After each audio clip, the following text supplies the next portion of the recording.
An important topic. Be wary of advice from social media influencers. Actually, as I was going through these points I'm going to share with you, I realized that these are good points for any source where you get information, whether that be news, social media, a friend, even an advisor. Any place that you find information, I'm going to share a few questions that are always good to ask relating to your personal financial life. So when I first say social media influencers, what do I even mean? Well, I'm talking about places where you can find financial information like TikTok, Twitter, Facebook, Instagram. Interestingly, these places have 3.6 billion users worldwide. So very prominent, very out there. Everyone kind of knows where these places are and where to find them. This is coming from a really well-written article recently published by the CFP board, the Certified Financial Planner Board of Standards. You can find that on their website, www.letsmakeaplan.org. And one thing that they said that I found very interesting was social media influencers offer financial tips from their point of view in exchange for followers.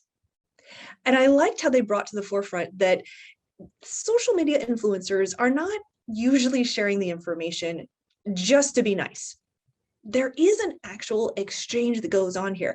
I'm not saying it's nefarious, but there is an exchange that in exchange for you following them or reposting or retweeting or whatever, that's why they're sharing their point of view.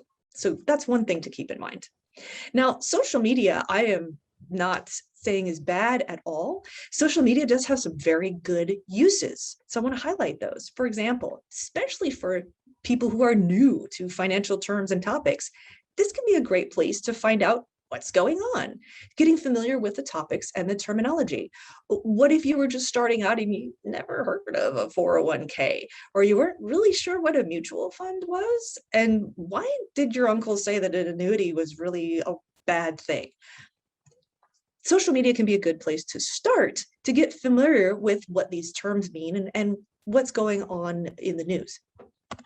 It can also be a good place to come up with questions to ask before engaging with an advisor. Again, this is whether you are new and you've never talked to an advisor, or whether you are a seasoned investor and have an advisor you can go to, but maybe there's some things out there in the news or the social media you're not quite sure about. Social media is a great place to go to come up with questions so you can ask a trusted advisor.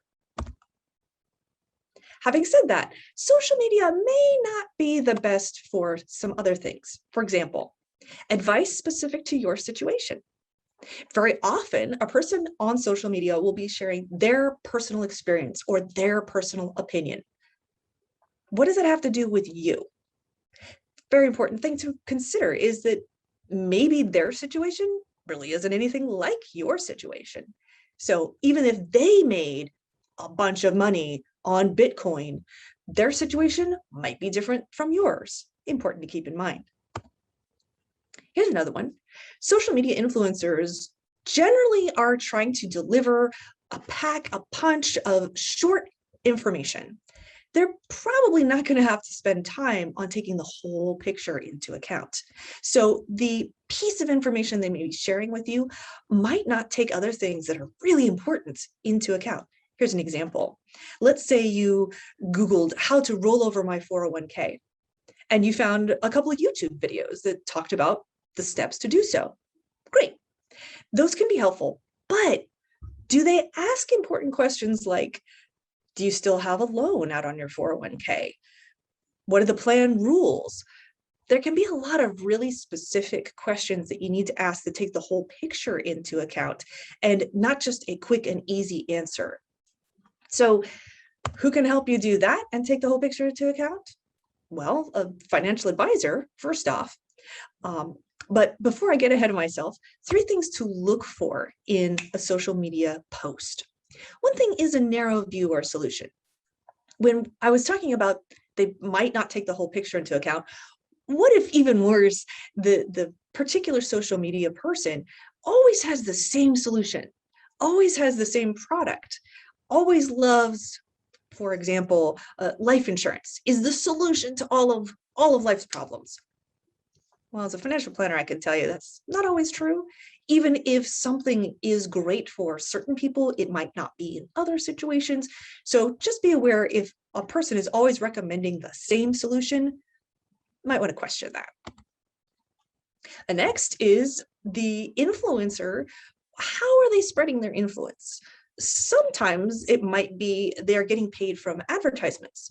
Sometimes back in the day, it might even been from endorsements. So if the solution to every problem is this particular product, maybe not. And then finally, looking for credentials. And I don't mean just marks like a certified financial planner, although I obviously believe that's important. But what about other types of training or experience? If someone has done something and has been very successful in their life, well, has it just been one time? What about the other things that they have done and what were the results from that? Or questioning, is this person like me in a lot of important ways? Just thinking about where they're coming from and why they are sharing this information with you in the first place. Those are the tips that I have to share on be wary of advice from social media influencers. Few things to ask. I hope that has been helpful to you.